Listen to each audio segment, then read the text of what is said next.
우리가 지난주에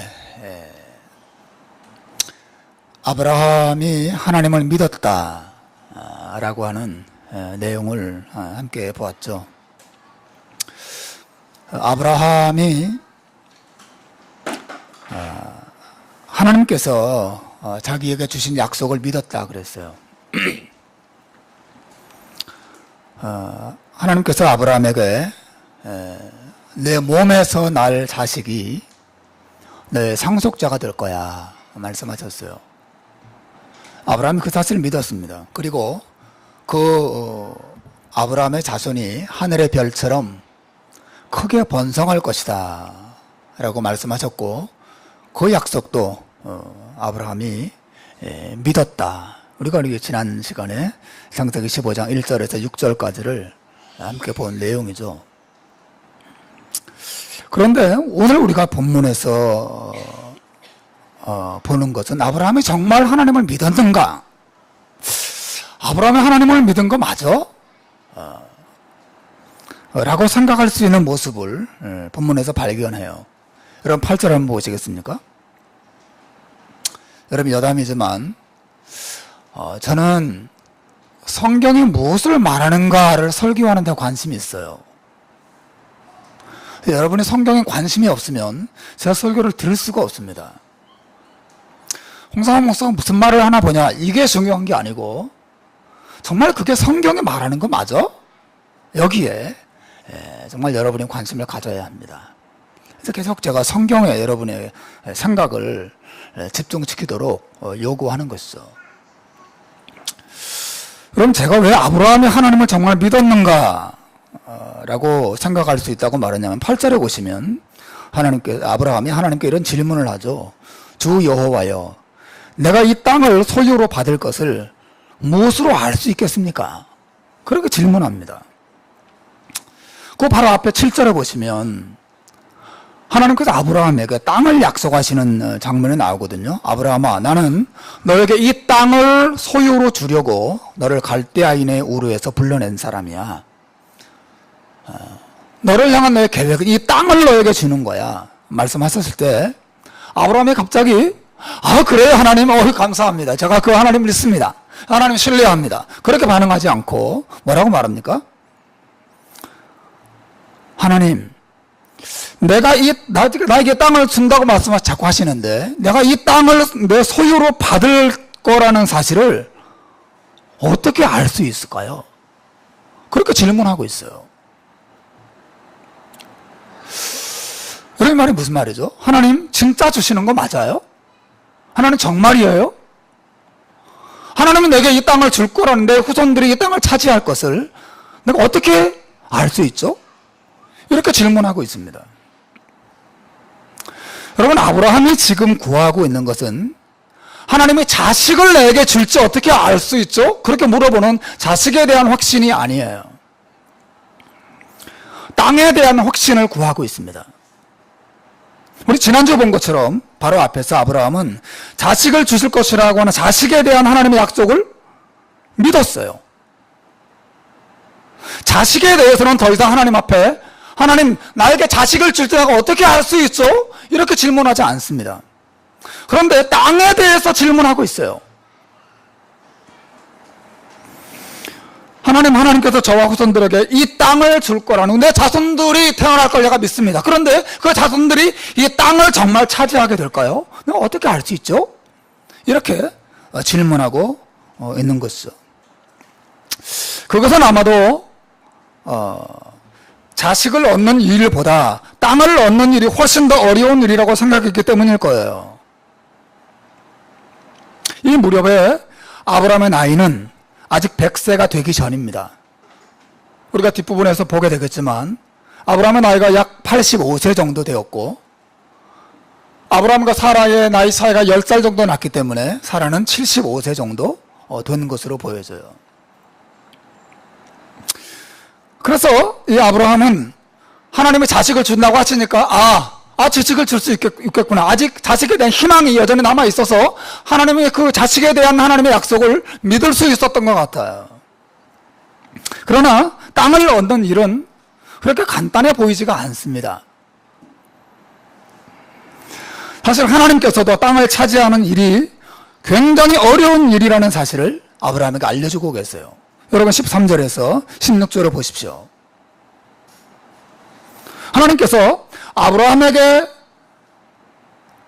자손들이 땅을 차지하게 되는 것이 어떤 과정을 통해 일어날 것에 대해서 말씀하셨어요. 13, 14, 15, 16 한번 읽어볼까요? 다 같이 한번 읽어봅시다. 시작. 여호와께서 아브라함에게 이르시되 너는 반드시 알라. 내 자손이 이방에서 객이 되어 그들을 섬기겠고 그들은 400년 동안 내 자손을 괴롭히리니 그들을 섬기는 나라를 내가 징벌할지며 그 후에 내 자손의 큰 재물을 이끌고 나올 것이다.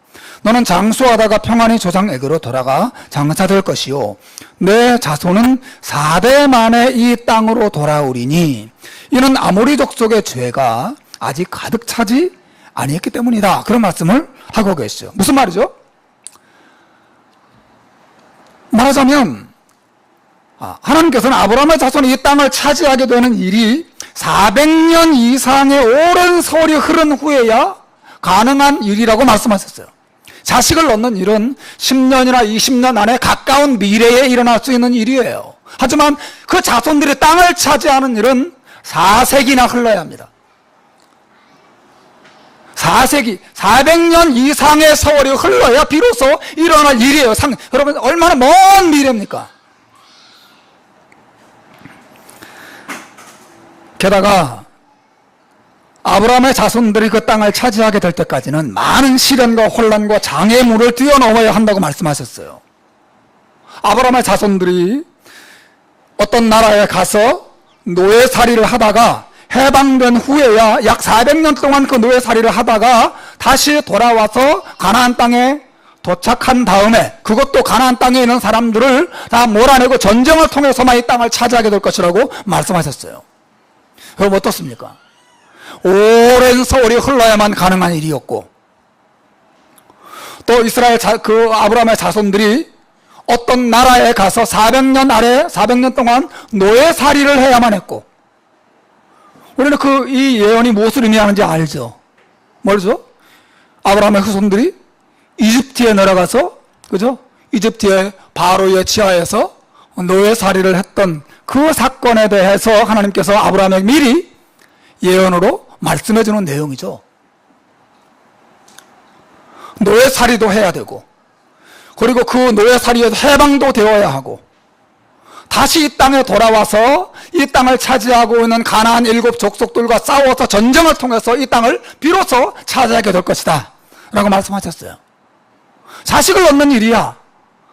아브라함과 사라가 하룻밤 같이 잠을 자면 자식이 생길 수 있는, 하나님께 은혜 주시면 자식이 생길 수 있는 일이지만 이 땅을 차지하는 일은 어마어마한 시간과 에너지와 수고와 희생과 피 흘림이 있어야만 가능한 일이라는 것을 하나님 말씀해 주셨고 아브라함도 어렴풋이 내 자손이 이 땅을 차지한다? 이게 가능한 일일까? 자식을 얻는 일보다 땅을 얻는 일이 훨씬 더 어려운 일이라고 생각했기 때문에 아브라함이 하나님 앞에 이런 질문을 한 것 같아요. 하나님, 제가 하나님께서 우리 자손들에게 땅을 줄 거라는 사실을 어떻게 알 수 있을까요? 어떻게 확신할 수 있을까요? 그런 질문을 던진 것이죠. 사랑하는 여러분, 아브라함은 지금 하나님을 의심하고 있는 것은 아니에요. 다만 확신을 구하고 있을 뿐입니다. 의심을 하는 것과 확신을 구하는 것은 달라요. 의심이라고 하는 것은 말 그대로 어떤 사람을 혹은 어떤 일을 믿지 않는 것입니다. 내가 그거 어떻게 믿어? 내 말 어떻게 믿니? 아예 믿음이 없는 거예요, 의심은요. 그러나 확신을 구한다고 하는 것은 믿음이 있는 것입니다. 다만 더 확실한 증거를 가지고 싶은 마음이에요. 우리 신자들은 하나님의 살아계심을 믿습니다. 하지만 때로는 그 사실을 더 굳게 확신하고 싶어 해요. 여러분 그렇지 않습니까?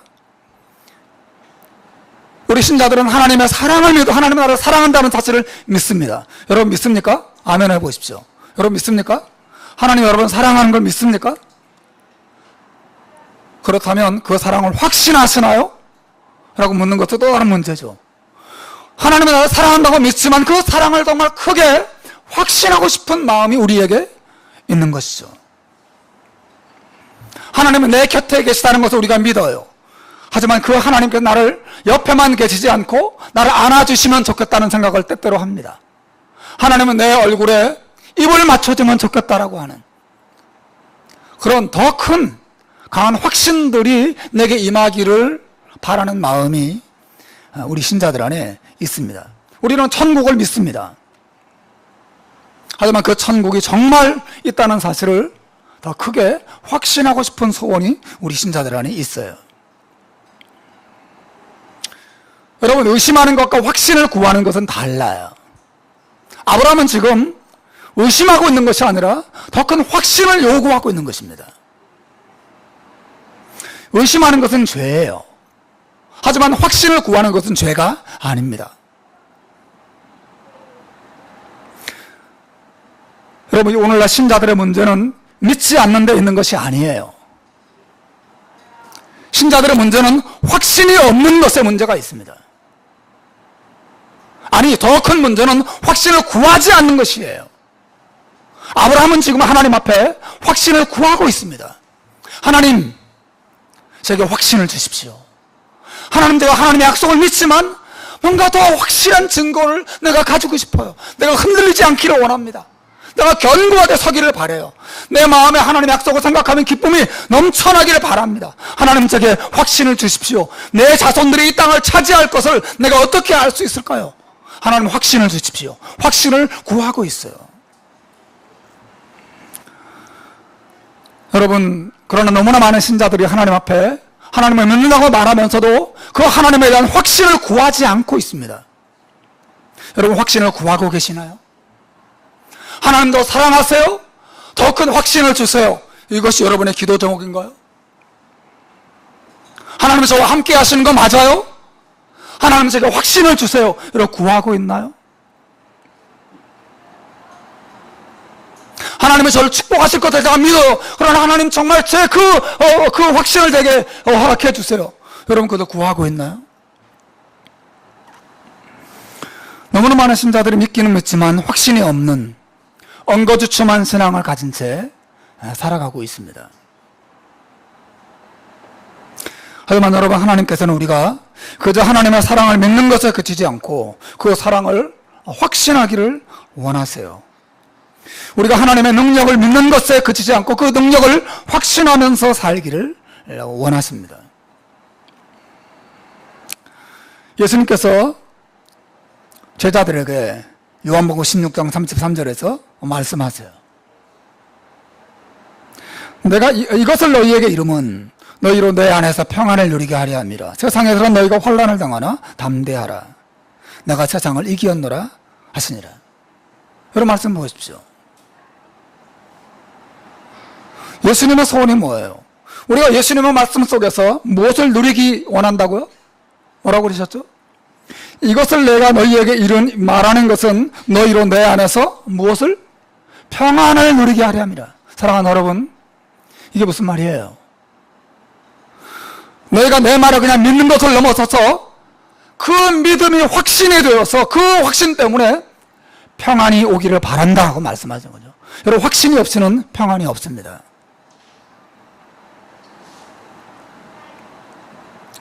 너무 불안하고 힘들고 미래가 보이지 않은 답답하고 괴로울 때, 그럼에도 불구하고 이 평안을 누리려면 확신이 있어야죠. 괜찮아. 하나님 나와 함께 하실 거야. 나는 하나님을 신뢰해. 하나님은 지금 내 인생을 인도해 가고 계셔. 라고 하는 확신이 있어야 여러분, 주님의 뜻이에요.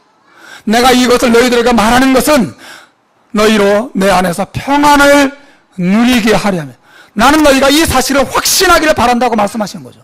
그 다음에 뒤에 뭐라고 그러셨죠? 담대하라. 내가 세상을 이기었노라. 여러분, 담대하면 어디서 나와요? 그냥 희미한 추측과 희미한 믿음에서 담대함이 나오나요? 아니에요. 확신에서 나오는 거죠. 담대하라라고 하는 말씀 안에는 너희가 이 진리를, 내 약속을 확신하라는 말씀과 똑같은 것이죠. 담대함이든 평안이든. 여러분, 사도 바울이 데살로니가 전서 5장 16절에서 그리고 17절에서 그리고 18절에서 해서 말씀하신 게 뭐예요? 너무 유명한 말씀이죠. 한번 읽어볼까요? 시작. 항상 기뻐하라. 쉬지 말고 기도하라. 범사에 감사하라. 여러분, 항상 기뻐하는 것이 어떤 마음에서 나올까요? 어떤 마음이 나오겠어요? 확신에서 나옵니다. 여러분, 하나님의 살아계심과 그의 은혜와 그의 돌보심에 대한 확신이 없이는 항상 기뻐할 수가 없습니다. 범사에 감사할 수가 없어요. 우리가 쉬지 않고 하나님 앞에 기도로 나아가고 하나님을 만날 수가 없습니다. 끝없이 흔들리는 것이죠. 여러분, 오늘날 많은 신자들이 이렇게 흔들리고 방황하고 뜨뜻미지근하고 기쁨도 없고 담대함도 없고 마치 불신자와 방불한 그런 삶을 살아가는 이유가 어디 있습니까? 믿음이 없어서가 아니에요. 믿지만 확신이 없는 것이죠. 그러나 여러분, 성경은 끊임없이 신자들에게 확신을 가질 것을 요구하고 있고, 그리고 확신을 우리가 가지는 것이 하나님의 뜻이라는 사실을 계속해서 우리에게 보여주고 있습니다. 사랑하는 여러분, 여러분은 어떠세요? 여러분 안에 하나님의 계심과 살아계심과 사랑과 그의 은혜와 사랑에 대한 확신이 있나요?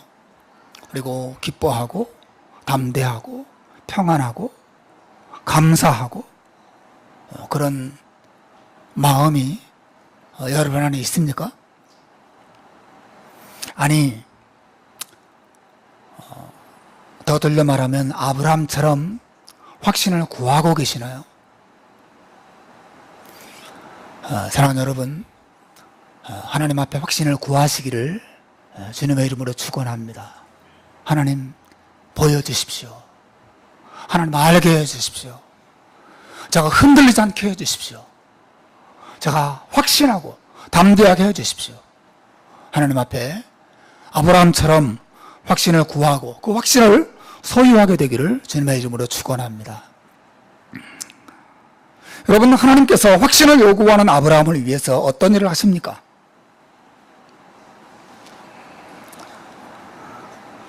하나님께서 아브라함을 책망하지 않으시죠. 왜? 그게 하나님의 뜻이었으니까. 확신을 주는 것이 하나님의 뜻. 하나님 기뻐하세요. 하나님이 아브라함을 위해서 무슨 일을 하시는지 보십시오. 9절, 10절, 11절 세 절을 한번 읽어보십시오. 우리 같이 읽어봅시다. 시작. 여호와께서 그에게 이르시되 나를 위하여 3년 된 암소와 3년 된 암염소와 3년 된 숫양과 산 비둘기와 집 비둘기 새끼를 가져올지니라.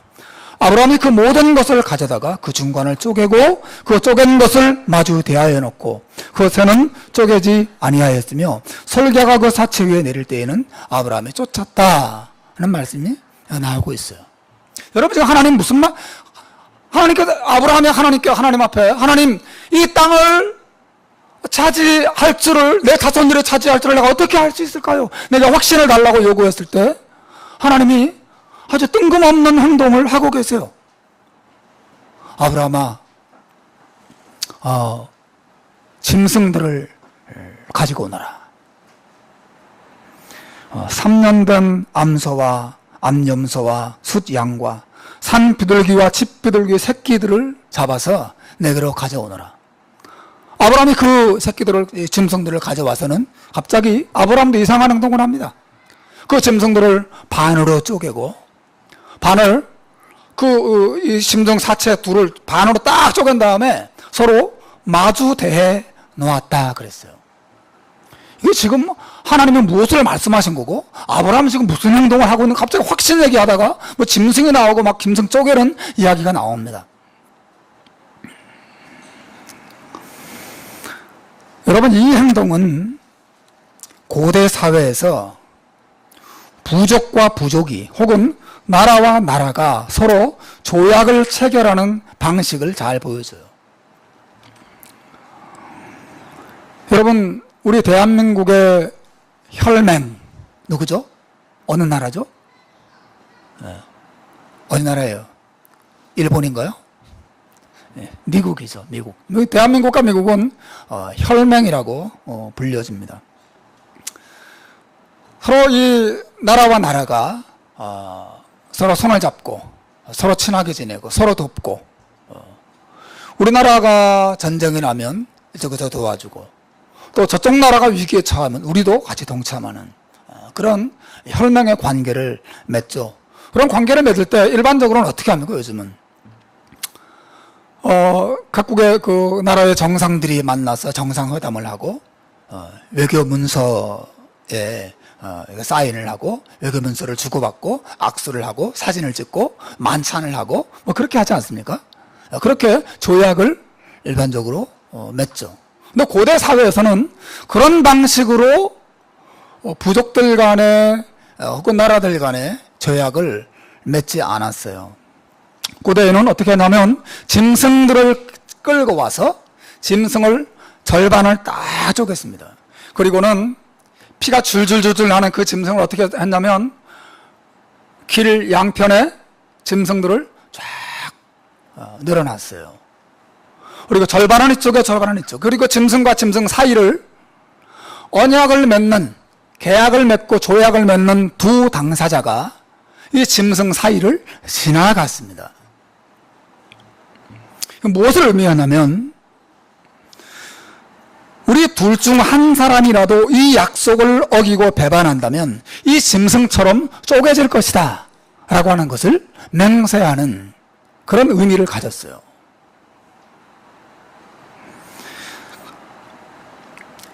그것도 일종의 목숨을 거는 피해 맹세를 의미하죠.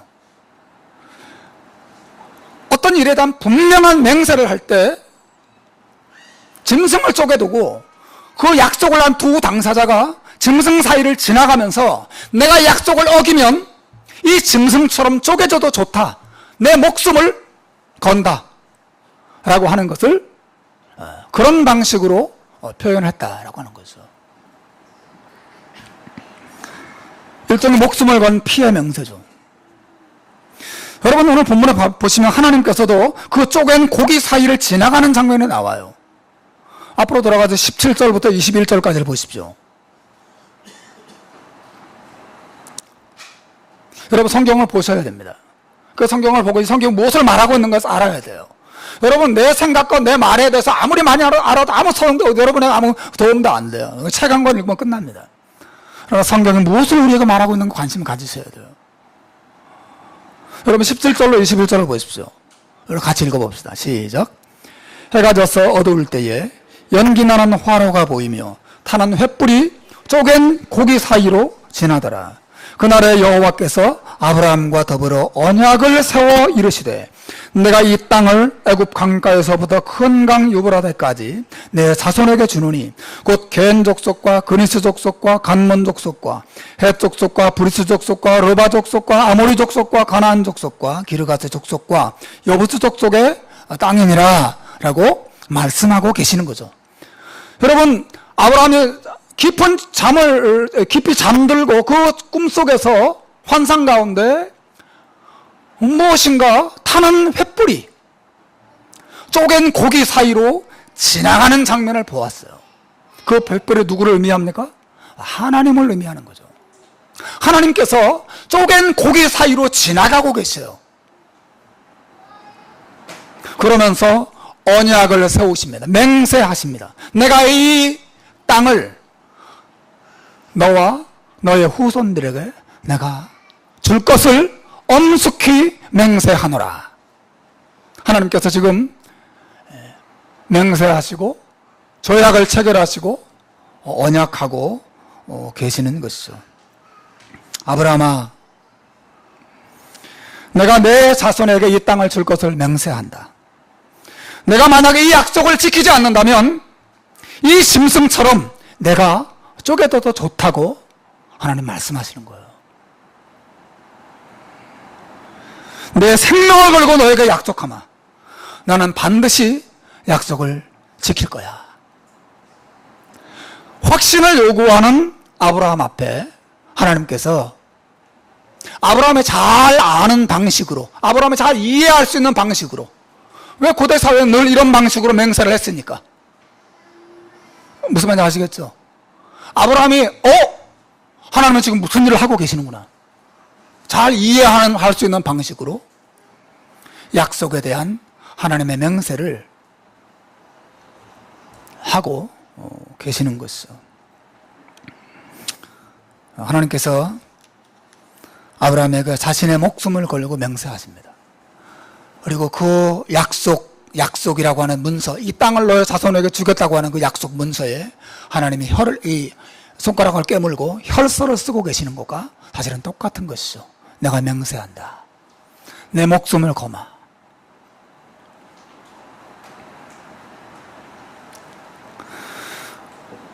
여러분, 이 하나님의 행동을 정말 눈여겨봐야 합니다. 하나님은 오죽 답답하면 이런 행동으로, 이런 방식으로 아브라함에게 맹세를 보여주셨을까? 하여튼 하나님은 이렇게 하실 필요가 없어요. 하나님 맹세할 필요가 있는 분입니까? 우리 사람들이야 남을 속일 수 있으니까, 약속을 못 지킬 수 있고 안 지킬 수도 있으니까, 그죠? 이런 방식으로 맹세하고 막 혈서도 쓰고 뭐 이렇게 할 수 있지만 하나님은 그럴 필요가 없는 분이죠. 내가 하겠다, 그럼 하는 것이죠. 하나님은 거짓말할 수 없는 분이시기 때문에 이 맹세조차 할 필요가 없는 분이세요. 그러나 이것은 순전히 아브라함을 위해서 그 일을 행하시는 것입니다. 여러분도 누군가에게 여러분의 마음을 여러분의 가슴을 열어서 보여주고 싶은 그런 때가 있지 않습니까? 너무 내 마음을 몰라줘. 특히 부모가 자식들을 향하여 그런 마음을 가질 때가 있어요. 자식들이 자기가 해달라는 대로 다 안 해주면 다 불평하고 원망하고 투덜거리고 원망하고 막 발을 구르고 막 문 꽉 닫고 들어가고 그럴 때 있죠.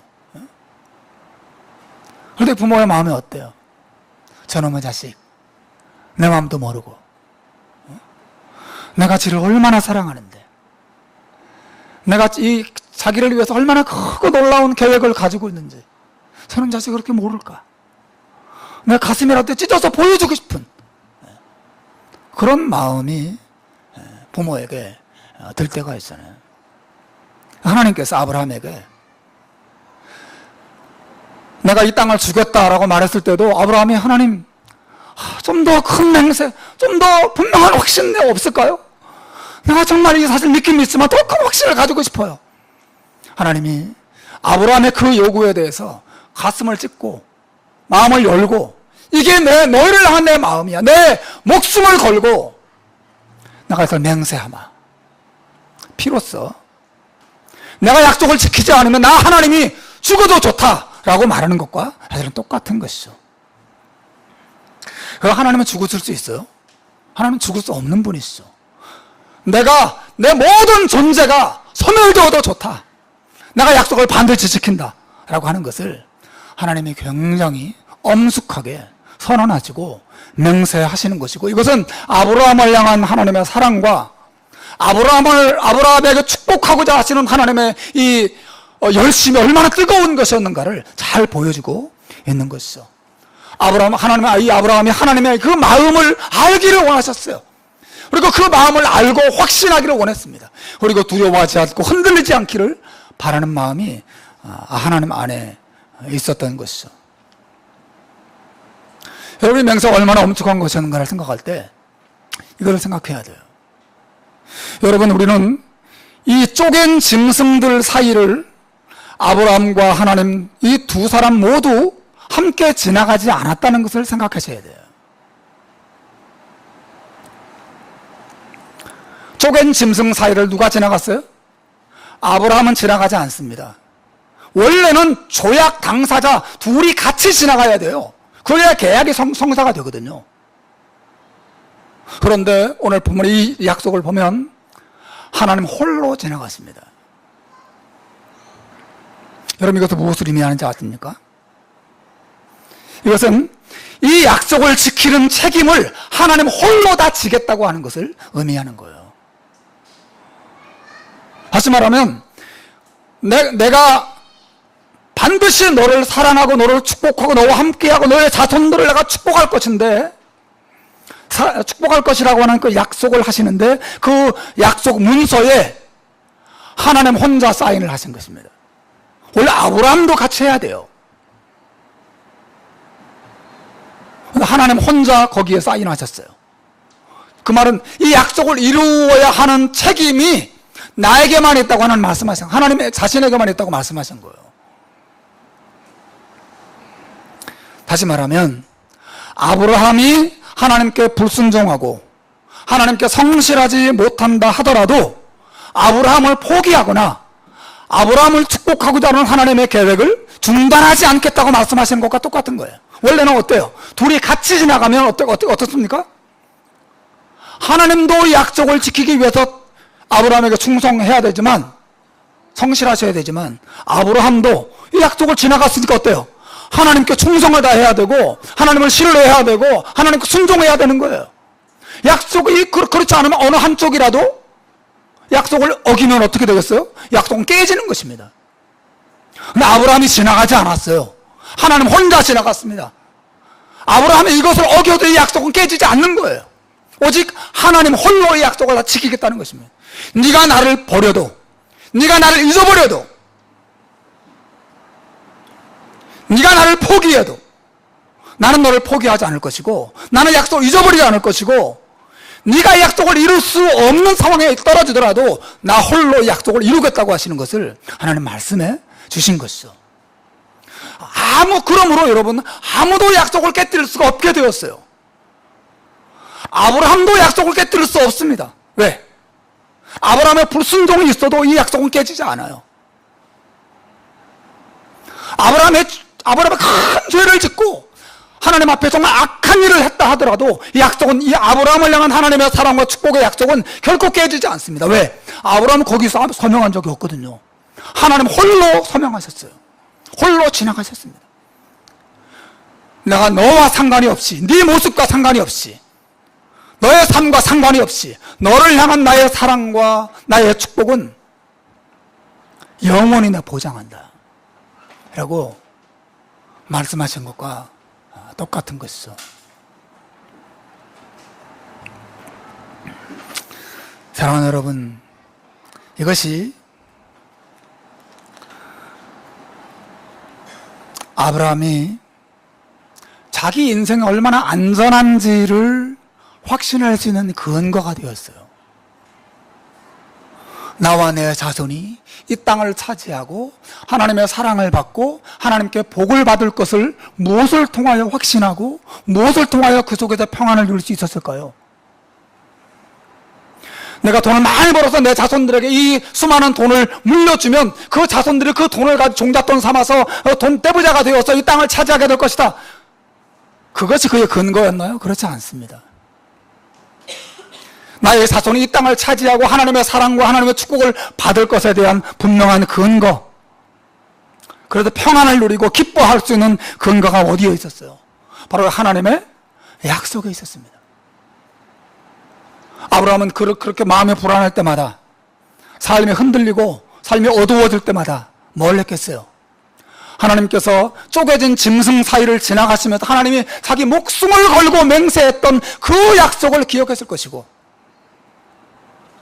그리고 하나님이 홀로 지나가셔서 내가 하나님 앞에 때로 죄를 짓고 불순종하더라도 하나님은 결코 이것을 포기하지 않겠다고 약속하셨다.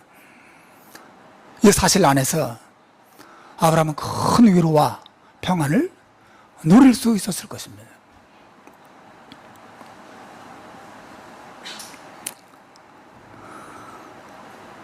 사랑하는 여러분, 이것은 아브라함뿐만이 아니라 우리 모든 신자들이 우리의 삶이 흔들릴 때마다 또 불안할 때마다 확신을 얻을 수 있는 비결이기도 해요.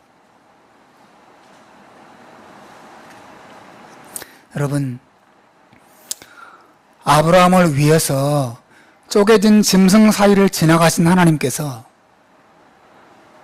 그 이후 약 2000년 세월이 흐른 후에 예수님의 쪼개진 몸 사이를 지나가셨다는 사실을 여러분 알고 계세요?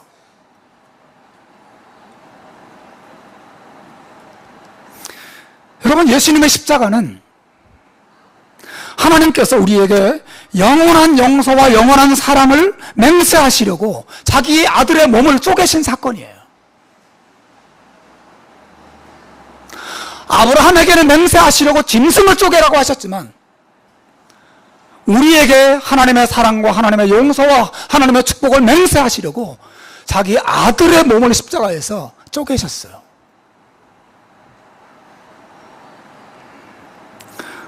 그것은 우리를 향한 하나님의 약속을 의미해요. 예수님께서 십자가에 달리시기 전날 밤에 제자들에게 유월절 만찬을 했죠. 그리고 포도주잔을 돌리셨습니다. 포도주를 주시면서 이렇게 말씀하셨죠. 누가복음 22장 20절에 보면 이 잔은 내 피로 세운 새 언약이니, 그런 말씀하셨어요. 예수님의 피는 언약의 피예요. 하나님의 약속입니다. 무엇을 약속하시죠? 너를 향한 나의 영원한 사랑과 영원한 용서와 영원한 구원과 영원한 축복에 대한 맹세의 약속이죠. 이 자는 내 피로 세우는 새 언약이다.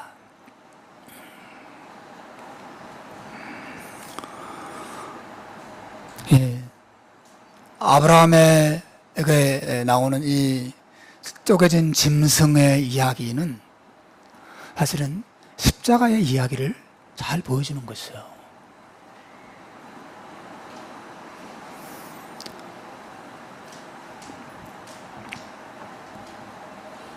여러분, 그 당시에 쪼갠 고기 사이를 조약을 체결할 때 짐승을 쪼개놓는다 그랬잖아요. 일반적으로 쓰는 짐승들은 뭐였냐면 들짐승이나 아니면 낙타나 혹은 당나귀나 그런 짐승들을 많이 썼어요.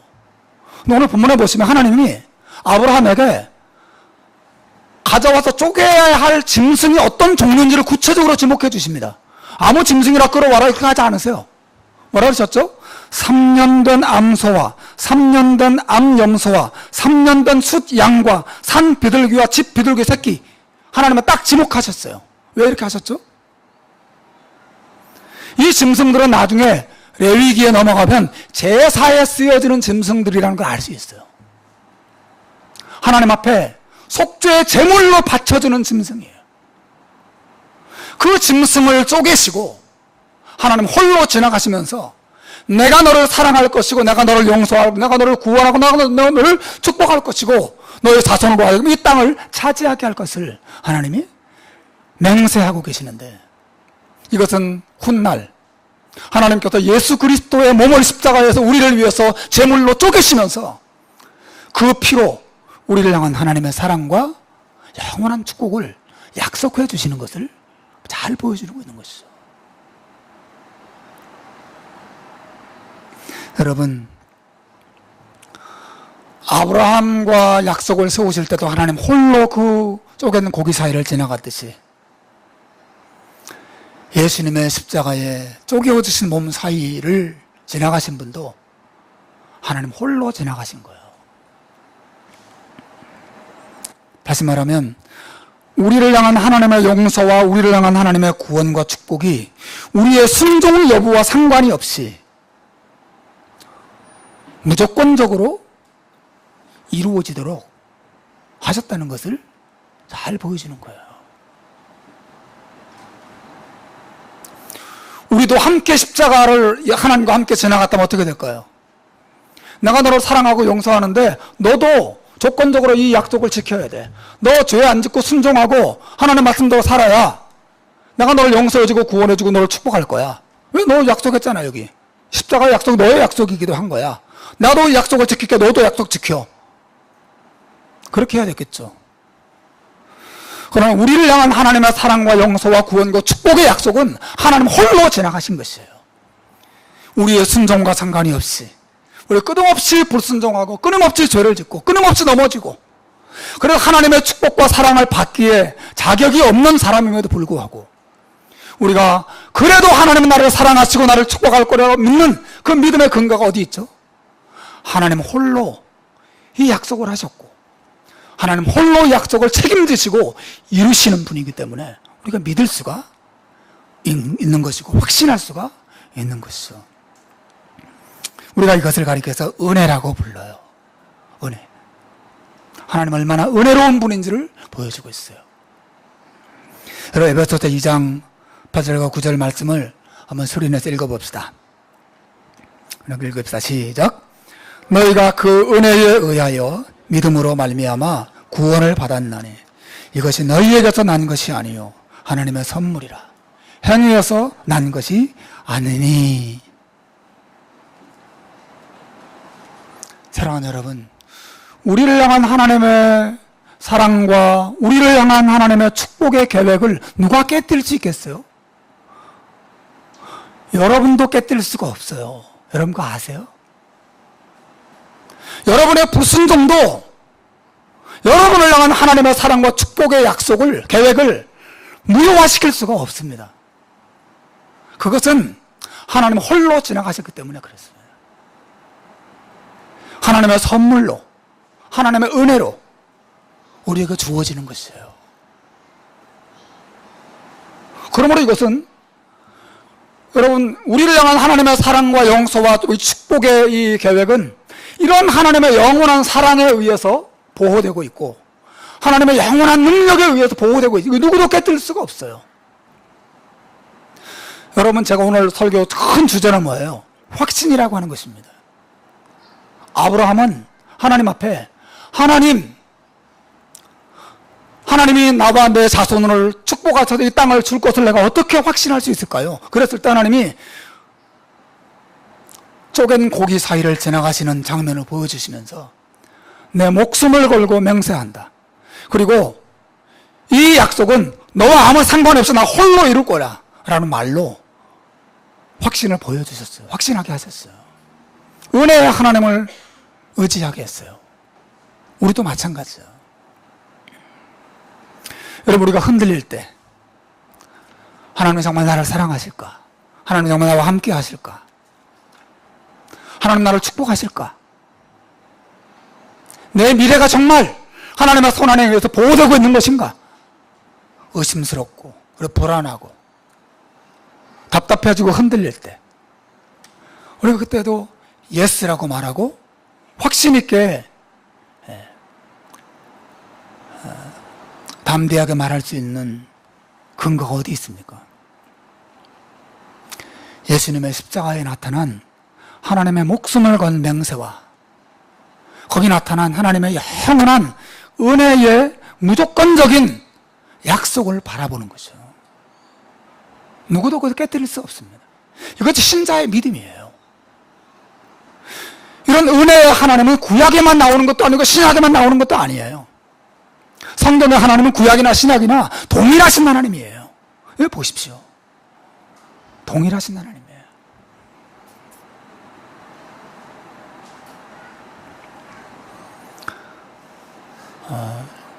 20세기부터 21세기까지 그리고 지금도 가장 활발하게 활동하시는 목사님 가운데 잘 알고 또 존경하는 팀 켈러라고 하는 목사님이 계세요. 그분이 최근에 올 2월 달인가요? 한국에 방문하셨죠. 그리고 세미나를 하셨습니다. 근데 그 목사님이 강연을 쭉 하셨는데 제가 가고 싶었는데 갈 수가 있어요. 제 몸이 여기 묶여 있어서. 그래서 그분은 강연 내용을 쭉 영상으로도 보고 또 페이퍼로도 쭉 보고 그랬어요. 근데 그분이 이런 말을 했어요. 여러분 잘 한번 들어보십시오. 팀 켈러 목사님이 대부분의 사람들은 두 가지 종류의 정체성이 있다는 거예요. 하나는 부모를 기쁘게 하는 데서 얻는 정체성이고, 또 하나는 자기의 꿈을 자기 스스로 성취하는 데서 얻는 정체성이라는 거예요. 정체성이라는 건 말이 뭐냐면 만족을 얻고, 오, 나는 정말 가치 있어. 나는 정말 훌륭한 사람이야. 나는 인정받을 만한 자격이 있어. 라고 하는 것을 느끼는 그런 마음을 말해요. 오늘 현대인들이 대부분 두 가지 정체성이 있다는 거예요. 하나는 부모를 기쁘게 함으로, 주로 아시안 사람들이 많이 하죠. 부모 뜻대로 살고, 부모에게 기쁨을 주고, 부모로부터 인정받는 것. 그럴 때 굉장한 그 프라이드를 느끼고 만족을 느낀단 말이죠. 또 하나는 스스로 자기의 꿈을 성취하는 데서 얻는 정체성이에요. 이런 정체성은 오늘 젊은이들이 많이 가지고 있는 정체성이라고 합니다. 자기가 하고 싶은 거, 꿈을 이루는 그런 방식이죠. 그런데 이 둘 다 어때요? 둘 다 똑같은 특징이 있어요. 이 두 가지 다 자기 스스로의 힘으로 정체성을 확보해야 한다고 하는 거죠. 이것으로는 절대로 만족에 이를 수 없고 결국 무너집니다. 부모를 기쁘게 하고 부모로부터 인정받는 것을 자기의 정체성으로 삼을 때 그 부모의 기대에 자기가 부응하지 못할 때 자기가 무너지게 되죠. 혹은 자기 힘으로 꿈을 성취함으로써 뭐 정체성을 확보하려고 했으면 어때요? 자기가 그렇게 하지 못하고 꿈을 이루지 못하고 실패하게 될 때 그 정체성도 함께 정체성도 무너지게 되는 거죠. 그러나 기독교, 켈러 목사님이 이런 말을 합니다. 기독교의 정체성은 이것과 아무 상관이 없고 전혀 다른 것이란 말이죠. 기독교인의 정체성은 자신에게서 오지 않는다는 거죠. 기독교인의 정체성은 자기 자신에게서 오지 않는다. 왜냐하면 나의 나 된 것은 예수 그리스도 때문이라고 하는 거죠. 설사 나는 부모를 기쁘게 하지 못하고 설령 내 꿈을 다 이루지 못한다 하더라도 그 예수님은 나를 무조건적으로 사랑한다는 것, 그 예수님은 나를 무조건적으로 받아주시고 축복한다는 사실을 내가 믿기 때문에 그 예수님 안에서 내 모습과 상관없이 기쁨과 평안과, 그리고 내 모습과 내 능력과 아무 상관이 없이 그분이 나를 사랑하시고 나를 축복한다고 하는 이 확신 속에서 평안과 용기를 얻는 것이 그리스도인이라는 사실을 켈러가 잘 얘기한 적이 있어요. 오늘 설교를 이제 맺습니다. 사랑하는 여러분, 여러분은 불안할 때 어디에서 마음의 평안을 찾습니까? 한번 대답해 보세요. 여러분 무엇을 의지하세요? 여러분은 두려울 때 어디에서 미래에 대한 확신을 얻습니까?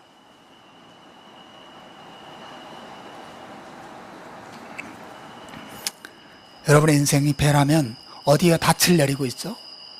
여러분 붙잡아주고 있는 것이 뭐예요?